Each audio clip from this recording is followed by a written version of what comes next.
Good morning, students. How are you? I hope you are fit and fine at your home.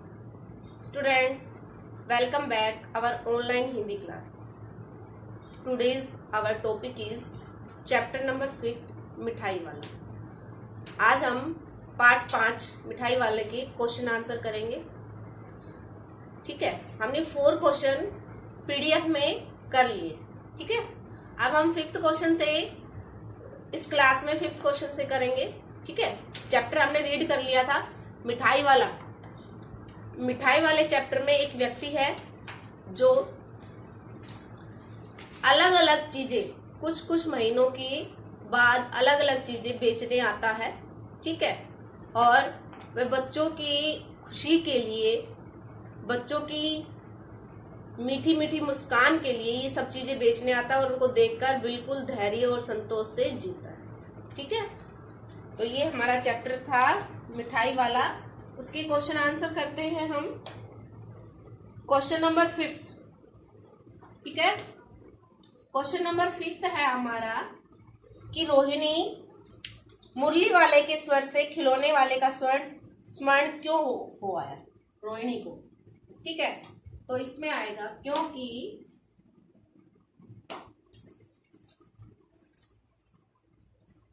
खिलौने वाले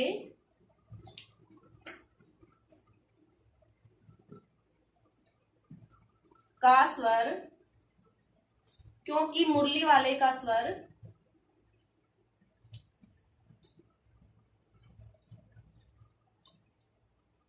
मुरली वाले का स्वर खिलौने वाले से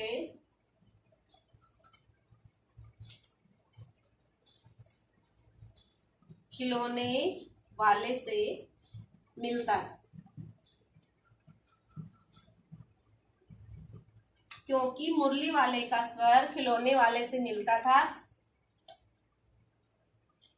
मुरली वाला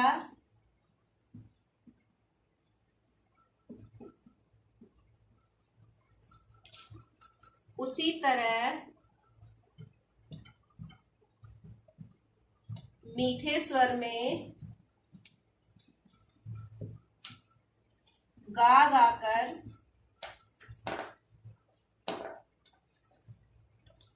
मुरली बेच रहा था.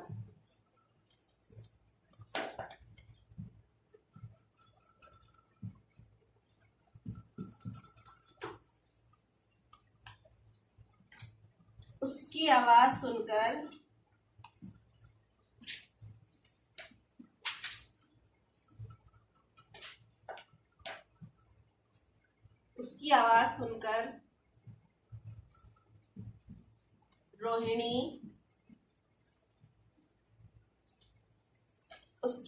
सुनकर रोहिणी को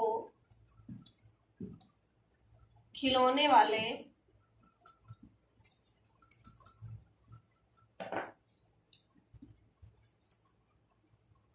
का स्मरण हो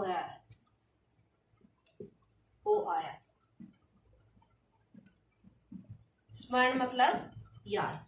जब खिलौना वाला बेचता था तो उसकी आवाज रोहिणी ने सुनी थी. उसके बाद जब वो मुरली बेचने आया तब उसकी आवाज खिलौने वाले से मिलती जुलती थी.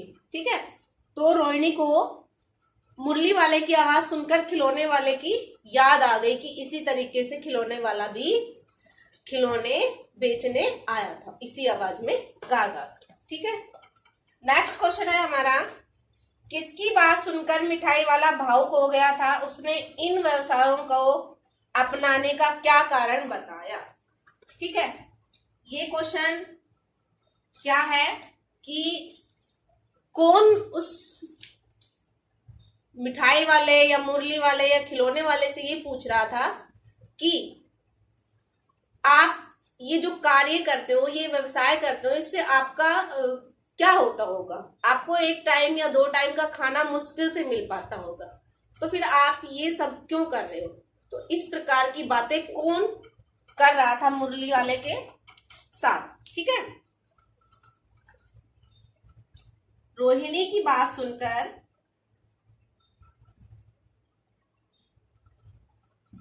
रोहिणी की बात सुनकर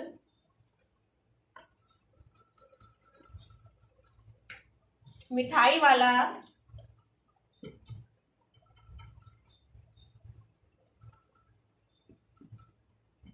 भावुक हो गया।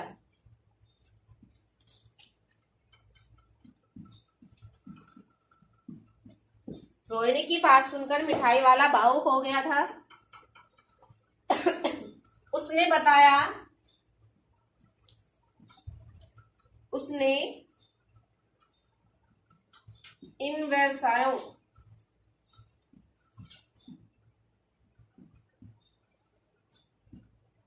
व्यवसायों के बारे में बताया कि इससे मुझे धैर्य, शांति और संतोष मिलता है।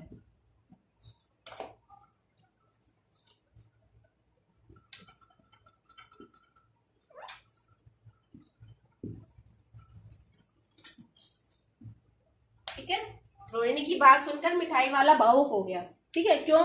क्योंकि रोहिणी उसके दुख को समझ रही थी, उससे सहानुभूति प्रकट कर रही थी। ठीक है, इसलिए वह भावुक हो गया। और उसने इन व्यवसायों के बारे में बताया कि ये सब कार्य करके, ठीक है, ये सब कार्य करके उसे क्या मिलता है? धैर्य, संतोष और शांति मिलती।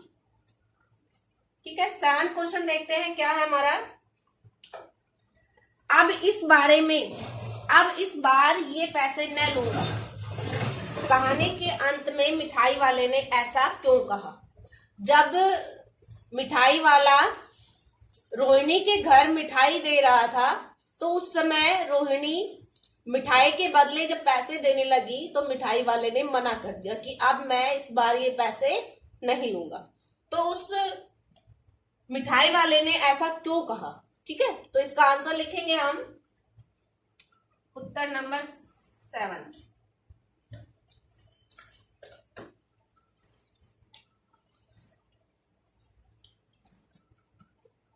मिठाई वाले ने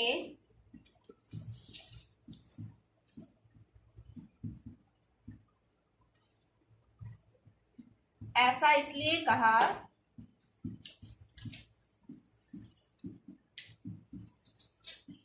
मिठाई वाले ने ऐसा इसलिए कहा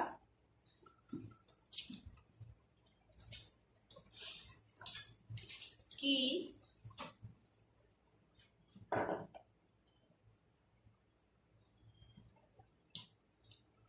उसके साथ इतनी आत्मीयता से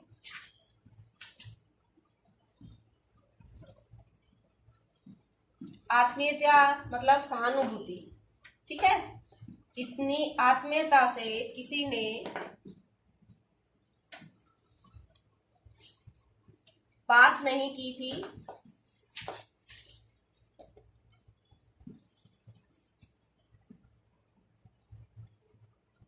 उसके साथ इतनी आत्मीयता से किसी ने बात नहीं की थी और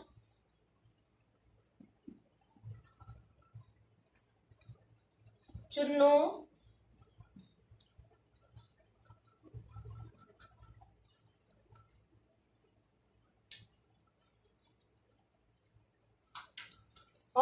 मुन्नू में मिठाई वाले को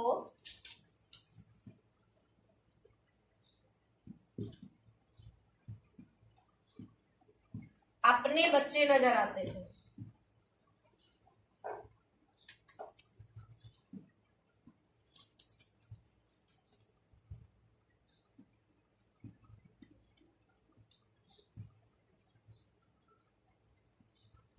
अपने बच्चे नजर आते थे।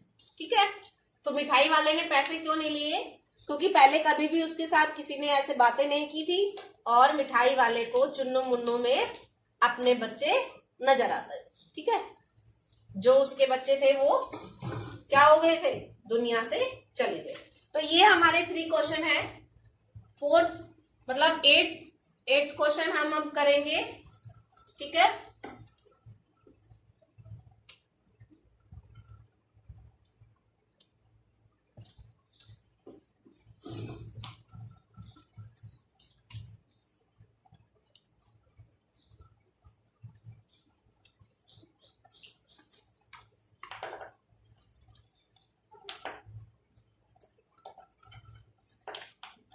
आठवां क्वेश्चन है हमारा, इस कहानी में रोहिणी चिक के पीछे से बात करती। चिक क्या बताया था मैंने आपको, चिक होता है जो प्लास्टिक का, ऊपर से प्लास्टिक होता है, प्लास्टिक का कवर होता है और अंदर से उसमें छोटी छोटी बांस की डंडियों से बना होता है, जिसे हम दरवाजे या खिड़की पर टांगते हैं पर्दे की तरह। पर्दे की तरह उसको टांगते हैं, उसको हम क्या बोलते हैं, चिक बोलते हैं, ठीक है। तो रोहिणी चिक के पीछे से बातें करती है।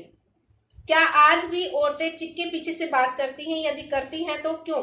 आपकी राय में क्या यह सही है? ठीक है, इसमें पूछा है कि औरतें जो ग्रामीण क्षेत्र में या हमारे इस समाज में जो औरतें होती है वो पर्दा प्रथा रखती है, पर्दा रखती हैं और बाहर के लोगों से मिलने से या बोलने से, बातें करने से वो कतराती हैं, ठीक है। क्यों? क्योंकि समाज उन्हें इस बात की अनुमति नहीं देता, ठीक है। तो इसमें पूछा है कि रोहिणी चिक के पीछे से बातें करती है, क्या आज भी औरतें चिक के पीछे से बातें करती है? ठीक है, तो हम इसका आंसर लिखेंगे, इसका आंसर लिखेंगे ग्रामीण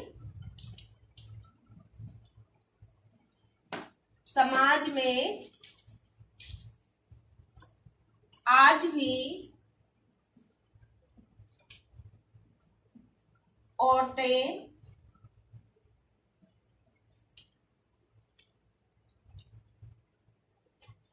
पर्दों में रहती हैं,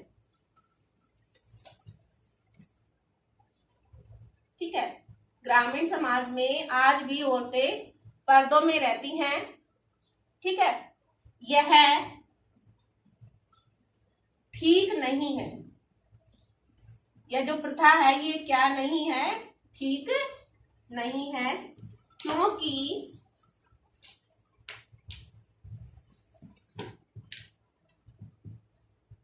ये उनकी उन्नति में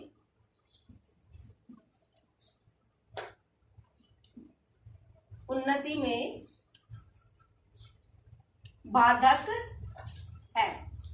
मतलब औरतों को आगे बढ़ने से रोकता है कौन?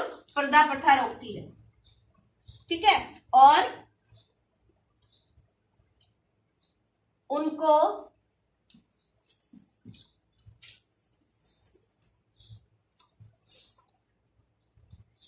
आत्म सम्मान नहीं मिल पाता,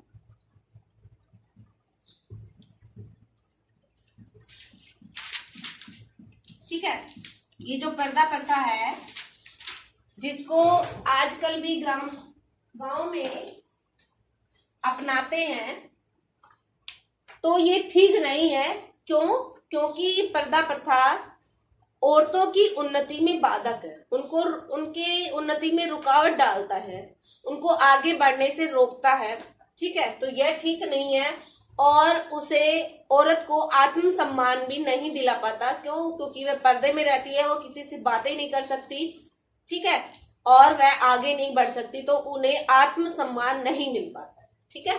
तो ये हमारा क्वेश्चन था कि औरतों को इस समाज में पर्दा प्रथा ठीक है या नहीं है, ठीक है। नेक्स्ट क्वेश्चन है हमारे कहानी के आगे से, ठीक है। कहानी, पहले हमारे क्वेश्चन थे कहानी से, अब कहानी से आगे के जो क्वेश्चन है वो हमारे क्या है कि हमारी जो विचार है उनके ऊपर आधारित है, ठीक है, तो वो क्वेश्चन मैं आपको ओरली बताती हूँ। पहला क्वेश्चन है, मिठाई वाले के परिवार के साथ क्या हुआ होगा, सोचिए और इस आधार पर एक और कहानी बनाइए। ठीक है, इसमें हम अपने अनुमान और अपने विचार हैं उनको उजागर करना है कि उनके परिवार वाले के साथ क्या हुआ होगा। ठीक है, और उसको बनाते हुए हमें एक कहानी बनानी। ठीक है, नेक्स्ट है, हाट, मेले, शादी या आयोजनों में कौन कौन सी चीजें आपको सबसे ज्यादा आकर्षित करती हैं, उनको सजाने बनाने में किसका हाथ होगा, उन चेहरों के बारे में लिखिए। ठीक है, जब हम मेले में जाते हैं या किसी शादी विवाह में जाते हैं तो हमें सबसे ज्यादा क्या पसंद आती है।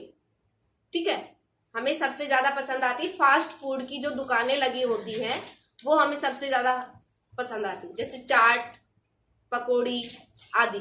ठीक है, और उन सबको सजाने के लिए कौन सहायक होता है, जो उनको बनाता है। ठीक है, जो जिनकी दुकानें होती हैं वो उनको इस प्रकार से सजा के रखते हैं कि देखने वाले का मन ललचा जाता है। ठीक है, और वह उसको खाने के लिए आतुर हो जाता है। उन चेहरों के बारे में लिखिए, मतलब कौन है जो वो दुकानें लगाता है, तो वो दुकानें कौन लगाता है, जैसे फेरी वाला था ये, मिठाई वाला, खिलौने वाला, ये घूम घूम कर अपने सामान बेचता था, और जो दुकानें लगाते हैं मेले आदि में, वो वहां एक स्थान पर बैठकर अपने सामान को बेचते हैं। ठीक है, इस कहानी में मिठाई वाला दूसरों को प्यार और खुशी देकर अपना दुख कम करता है। इस मिजाज की और कहानियां, कविताएं और पढ़ी। ठीक है, मिठाई वाला व्यक्ति है, जो इस पाठ में उन बच्चों को देखकर जो इससे सामान खरीदते हैं, उनकी मीठी मुस्कान को देखकर, उनकी उत्सुकता को देखकर, उनकी खुशियों को देखकर अपना जो दुख है उसको कम करता है, मतलब अपना दुख उनके बारे में भूल जाता है। तो इस प्रकार की अन्य कहानियां हमें क्या करनी है, पढ़नी है। ऐसी कहानियां हमें और बुकों में, ठीक है, न्यूज़पेपर में, या कोई जो बुक होती है जो बाहर से आती है, जो हमारे सिलेबस की नहीं होती, उनसे मिल जाती है।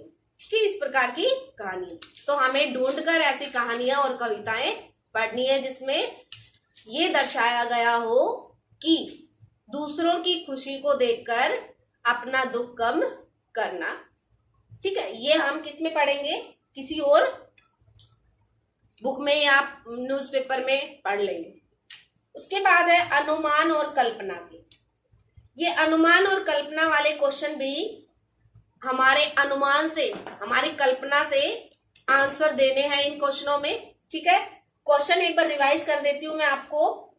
आप इन क्वेश्चनों का जो आंसर है अपनी नोटबुक में नहीं लिखेंगे, केवल इन क्वेश्चनों को पढ़कर उत्तर देने की कोशिश करेंगे। ठीक है, अनुमान और कल्पना वाले क्वेश्चन आपको नोटबुक में नहीं करने, केवल ओरली आपको उत्तर देना है।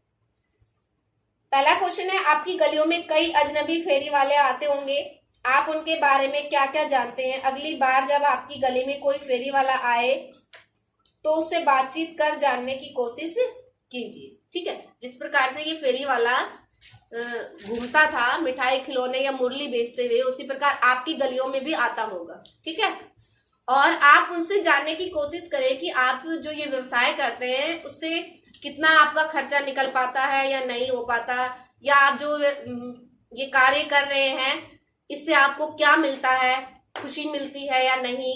ठीक है, इस प्रकार की बातें आप उससे पूछ सकते हैं।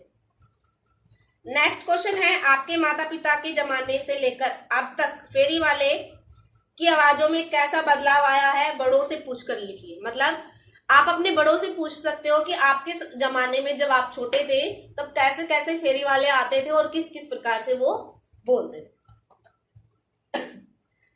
नेक्स्ट क्वेश्चन है, क्या आपको लगता है कि वक्त के साथ फेरी के स्वर कम हुए हैं, कारण लिखिए। अब इसमें क्या बताया कि वक्त के साथ, ठीक है, पहले के जमाने में बहुत लोग आते थे गलियों में अलग अलग चीजों को बेचने के लिए, लेकिन आजकल कम आ रहे हैं। क्यों? क्योंकि आजकल हर जगह अलग अलग प्रकार के बाजार लगने लग गए। ठीक है, हर जगह हर व्यक्ति अपनी आवश्यकता की चीजों को लाने के लिए शहर जाने लग गया, ठीक है। इसलिए फेरी वाले गांव में या गलियों में आना कम कर दिया, ठीक है। तो ये हमारे 5th लेसन के क्वेश्चन थे। अनुमान और कल्पना वाले हमें नोटबुक में नहीं करने, और हमें कहानी से और कहानी से आगे का एक क्वेश्चन करना है, क्वेश्चन नंबर 2, जो मेले आदि का है, ठीक है। बाकी सारे हमें 8 के 8 क्वेश्चन कहानी से करने हैं, ठीक है। और इस चैप्टर को अच्छे से पढ़ना है, और इस चैप्टर के बीच में से अगर और क्वेश्चन भी पूछे जाएं तो आप उसका अच्छे से जवाब दे सकते, ठीक है। तो आज की क्लास में इतना ही काफी है, अगला हम नेक्स्ट क्लास में करेंगे, ठीक है। ओके, धन्यवाद।